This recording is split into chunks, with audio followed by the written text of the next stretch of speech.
Hey everyone, welcome back to Unorthodox Cricket. Now today we're just going to talk about a couple of things. Obviously the Ashes series is concluded and Australia defended it 2-2 at the end of the series.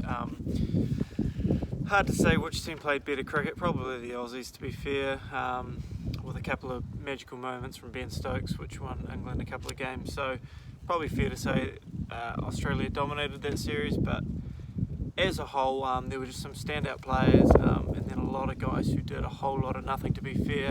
It was a contest heavily dictated by one or two players, so we'll just take a look at some of that. So obviously standout batsman Steve Smith, just on a whole new level. No one even competed with him runs wise. He nearly doubled the next person, which was Ben Stokes. And he really is in a class of his own. He's got his own unusual technique, which gets more and more bizarre every time he bats, but it works for him. So really enjoy watching the guy bat. Don't like the guy himself, but oh man, just watching him bat it's good viewing. You can't argue with that, and you can't deny that he's easily the best test batsman in the world at the moment. Averaging mid-60s. I mean, no one's even close to that modern day. Kumar Sangakkara, I think, was averaging 58, 59 at one point. But yeah, modern day players have lived up nowhere near that, and he really stood out in terms of other players throughout the series. Other top run scorers and guys who batted alright. Ben Stokes, obviously, he played those couple of good innings.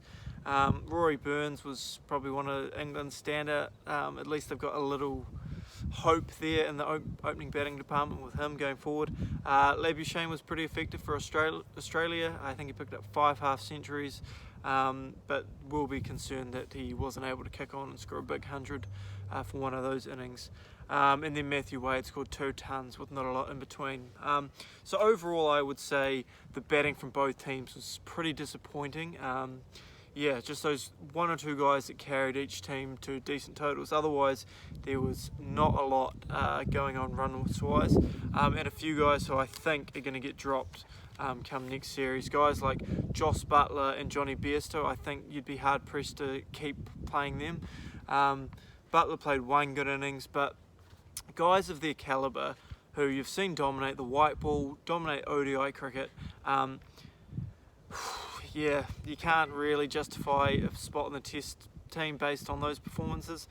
Even though you'd think there would be some carryover between the formats, clearly it's not the case because Buttler and Bairstow have been particularly poor for a long period. Particularly Johnny Bairstow has been average at test level for coming up 2 years now. So, and I don't think Bairstow's the best keeper. So England have a lot to look into moving forward. I don't think those 2 guys are options in the long run. They've tried a couple of different keepers in the past. I forget the bloke's name. Ben Foakes had quite a good series a couple series ago, so he was unlucky actually not to get a Ashes spot. So I think he might come back into the squad. But future squads, I think that's a whole new video. But today we'll just break down who did particularly poorly, and I don't think will be selected in the next. Joe Denley, he had that 1 innings of 90. Outside of that, not a lot. He'll be really relying on that 90 to carry him through to the next series. I think they probably will stick with him based off that innings. However, I personally don't think he's a long-term solution to England's batting woes. So Buttler, Bairstow and Denley for England are major concerns. Joe Root really going to have to turn things around. He really got found out by the Australians just hitting the top off stick, and he did not put up the numbers you'd expect from an England captain, let alone Joe Root and the sort of form he's shown in the past. So he'll be particularly disappointed with his performances. The Australian side, a lot of guys who didn't score runs. Travis Head, Tim Paine, Marcus Harris, Cameron Bancroft. They're all guys who I personally don't think should be playing Test match cricket. The one exception there is probably Travis Head. He has done it in the past. He just had a bad run during this series. But for me, I would get rid of Tim Paine. I know that's tough to get rid of a Ashes defending captain, but I don't rate him. I don't rate him as a batsman. He's not going to score hundreds clearly, but then Australia, I don't think they have a lot of keeping options going on at the moment. Obviously Matthew Wade's keeper and he did score 200, so potentially there, but Australia aren't going to leave out their captain for the future series. But he is one guy who I think is going to have to put performances on the board fairly soon, otherwise his spot in the team is going to become under question. Personally, I'd go into the next series with Khawaja and Warner opening up. I know neither of them did particularly well during the series, particularly Davey Dum Dum Warner. Got found out by Stuart Broad, who was just all over him all series, but we all know how good Warner is. He's done it at test level for an extended period of time, and clearly he's just struggling at the moment, but I have no doubt that he'll be playing the next series for them. So overall, the batting was particularly poor during this Ashes series, but in saying that, the bowling attacks were pretty good for both sides. Obviously, the Australian unit is so strong, led by Pat Cummins and Hazelwood and co. And the English attack's pretty decent as well, with Broad and Archer steaming in. So that leads me into the top bowlers for the series: Pat Cummins, Stuart Broad, Joffa Archer, and Josh Hazelwood. They all performed so well. They just did it time and time again, didn't give too much loose stuff away.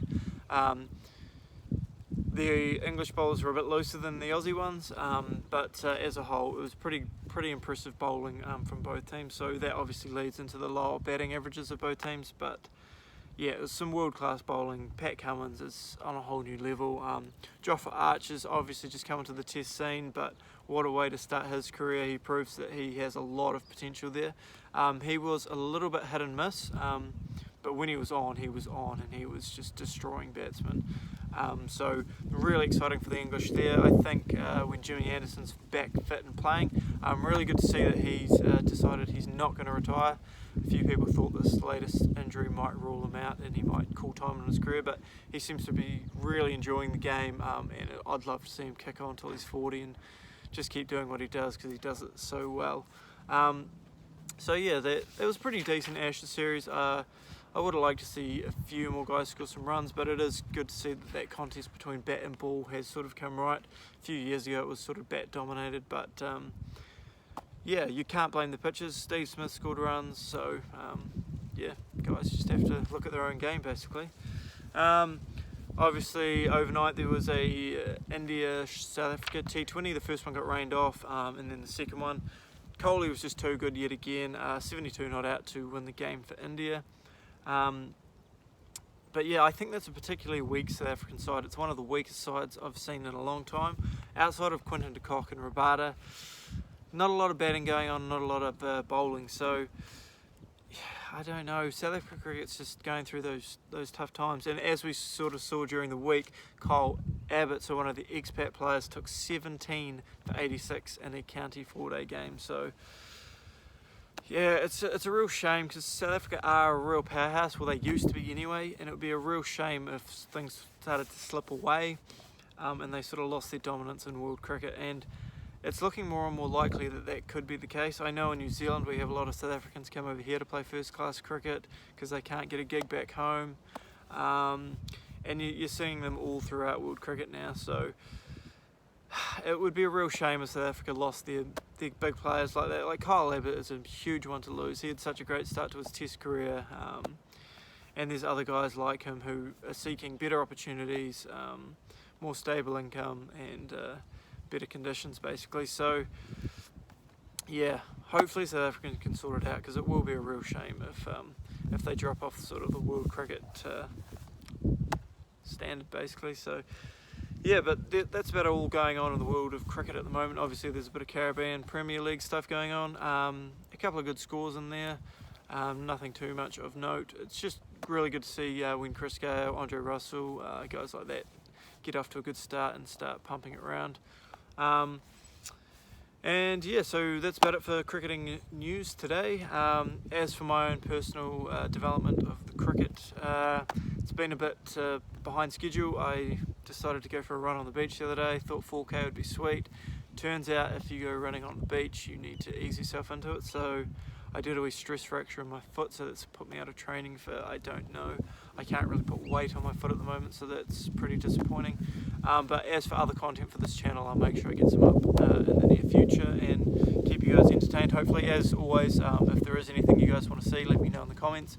But for now, I'm just going into recovery with my foot, and then hopefully get back into training before the start of the season. So yeah, thanks again for watching, guys. Really do appreciate it. Leave any comments you like. Enjoy the cricket, and we'll see you again in